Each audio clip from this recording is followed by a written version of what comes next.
因为进前爆发北部传染个案有传到台南，增加咱真侪案例，特别是集中伫咸水区。所以市府为了避免疫情扩大，特别伫咸水加开快速筛检的场处，希望找出稳定的感染途径。对此，市长委托一透早就到现场来关心。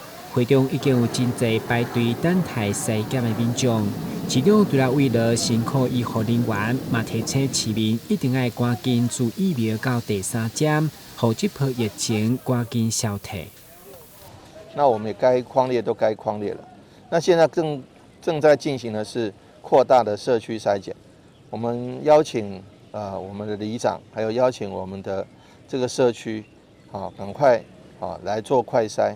那在相关的，譬如说公司行号，也可以主动的，我们免费提供快筛试剂，让他们拿回去公司或者工厂的场所来筛检，这样子能够让可能隐藏的传染链能够现形。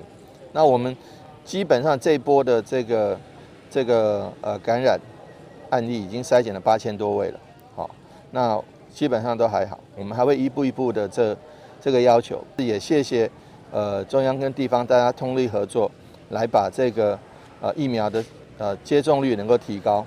那也谢谢民众的配合，我们希望说让这波疫情早日过去，疫情早日能够平息。然后能够在早日能够加零。卫生局表示，咸水区到3月13礼拜拢会持续提供快筛服务，包括卫生所、区公所等等。请民众摕身份证甲健保卡前往筛检以后，伫现场等待医护人员通知筛检的结果，若阴性就当离开。